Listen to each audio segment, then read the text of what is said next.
Hello learners, welcome to NIOS Studio. Myself Dr. Neelam Tyagi, Assistant Professor, Campus Law Center, Faculty of Law, University of Delhi. Today we are going to discuss the second part of lesson number 15, which is derived from your senior secondary course on Introduction to Law. So we will be discussing today the alternative dispute resolution part 2. In the first part we discussed the problems which are inherent in the formal litigation system, why there is a need for ADR mechanisms, what are the salient features of ADR mechanisms, what are the various techniques of ADR dispute resolution mechanism, and what are the salient features of each of these techniques. We also focused on the various hybrid forms of or hybrid techniques of ADR dispute resolution mechanism, and we learned about the importance of ADR mechanism. Today we are going to focus on the role of legal service authorities, and we will also be discussing the Legal Service Authorities Act, which is amended in 1994. So before we discuss the salient feature of the Legal Service Authorities Act, it is important for us to know that what motivated us to bring this act in force. So we have the Constitution of India, which under Article 39A states that no person shall be devoid of justice merely due to poverty or any other disqualification. We have Article 14 also, we have Article 21 also, which says that every person should be given an opportunity or a right to obtain justice, and just because a person is poor, he should not be deprived of this right. So we have this law which was enacted in 1987. This is known as the Legal Service Authorities Act of 1987. It was amended in 1994, and the act lays down the detailed provision for legal services.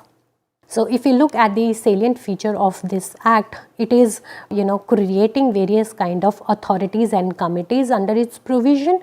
It is providing for the establishment of legal aid fund, provides for the free legal aid, states that how the Lok Adalat should be constituted, and for what all cases the permanent Lok Adalat will be functioning, which they majorly provide for the public utility services. So we will be picking up each of these salient features and we will be discussing that what are they all about. So the first salient feature of the act is the creation of National Legal Service Authority. So we have to look at chapter number 2, that is concerning the creation of the National Legal Service Authority. Section 3 of the act talks about the constitution of the National Legal Service Authority. It says that the central authority shall be comprising of the Chief Justice of India, who shall be the patron in chief. There will be an executive chairman, there will be few members and a member secretary. Now what will be the function of the National Legal Service Authority? They will lay down policies and principles, frame schemes, utilize the fund, organize legal aid camp, encourage the settlement of dispute by way of negotiation, arbitration, undertake and promote research. They will monitor and evaluate the implementation of the legal aid program. They will provide grant in aid for specific schemes. They will be spreading legal literacy and legal awareness, and they will coordinate and monitor the functioning of all the concerned authorities. So the first authority which is constituted under the act is the National Legal Service Authority, and it is going to undertake a lot of the function which we have just discussed. The second authority which is constituted under the act is mentioned in chapter number 3. This is concerning the State Legal Service Authority. Section 6, 7 and 8 discuss the creation of the State Legal Service Authority. Section 6 is about the constitution of the authority at the state level, and it says that the Chief Justice of High Court, who shall be the patron in chief, there will be an executive chairman, there will be members and a member secretary. The function of the State Legal Service Authority is to give effect to the policy and direction of this central authority, give legal service to people who satisfy the criteria which is laid down under this act. We have to look at section 12 for this, and to conduct Lok Adalats, undertake legal aid program. Section 8 states that the state authority will act in coordination with the other agencies etc., and will be subject to directions which are given by the central authority. In this chain, the third authority which is created is the District Legal Service Authority. It will be constituted for every district in the state. It will be comprising of a district judge who shall be the chairman. There will be other members and a secretary who will be constituting the committee. This function of the District Legal Service Authorities are mentioned in section 10. It states that the District Legal Service Authority will coordinate the activities of the Taluk Legal Service Committee and other legal services in the district. It will organize organize Lok Adalat within the district and will be performing such other function as the state authority may fix for regulation.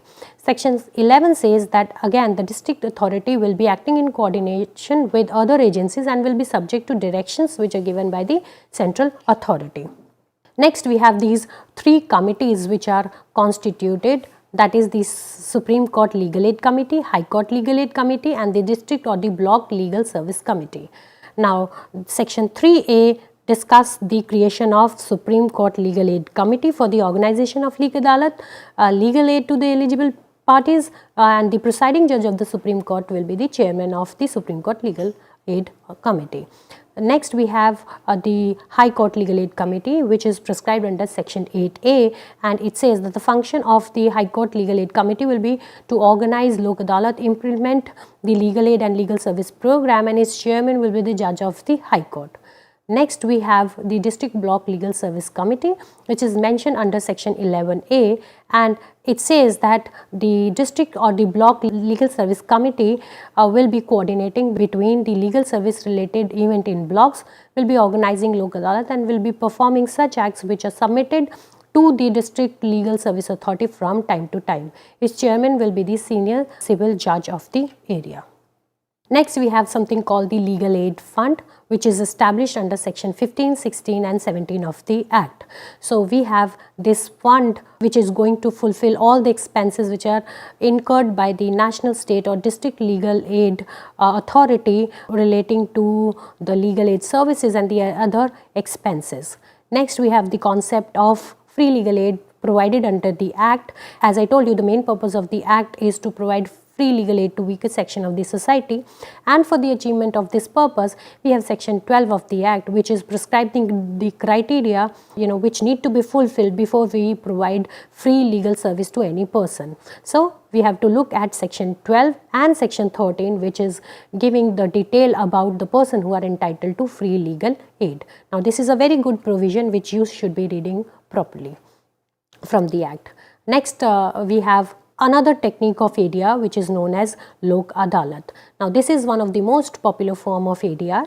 During the process, the conciliation technique is utilized. The idea of providing Lok Adalat is to provide less expensive and speedy justice. The larger idea is to, or the main purpose of constituting Lok Adalat is to diminish the pendency of cases in the court.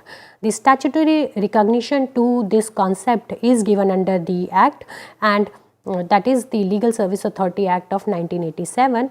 And please remember, if any compromise or settlement is arrived between the parties after the finalization of the proceedings at the Lok Adalat, the entire court fee which was paid when the case was filed in the court, that entire court fee will be refunded to the parties. For making Lok Adalat a reality, there are these camps which are organized from time to time all over India, and the financial assistance is received from the Government of India. The entire proceedings are monitored by the judiciary. So, if we look at the Legal Service Authorities Act, the Act is according legal status to the Lok Adalat. That is one of the technique of ADR. There are these important sections which we need to look to know more about the organization of Lok Adalat, the working of Lok Adalat, what will be the nature of the award which is given by the Lok Adalat, whether it will be deemed to be a decree of the court. And then we have Section 22, which is discussing the powers of the Lok Adalat. So, these are very important section which we should be knowing to know more about the concept of Lok Adalat. Again, there is this very important concept which is added in chapter 6A by the amendment in 2002. It is talking about the pre-litigation conciliation and settlement, that is the mechanism of solving the dispute by way of settlement. But please remember, for pre-litigation conciliation and settlement, only the issues concerning public utility services are fit for reference. Now, what are these public utility services? For this, we need to look at Section 22A, which is defining the concept of public utility services. So, anything which is concerning transport service, postal, telegraph, supply of power, light or water, service in hospital or dispensary or insurance service and other can be referred to this mechanism because they are in the nature of public utility services. Next, we have Section 22B of the Act, which says that there should be permanent Lok Adalat which should be established, And then we have section 22C, which says that the cognizance of cases, which lists down the procedure for cognizance of cases by the permanent Lok Adalat. So learners, I hope all of you are clear with the concept of legal aid, the concept of Lok Adalat. What are the authorities and committees which are constituted for making the concept of Lok Adalat a reality? Thank you.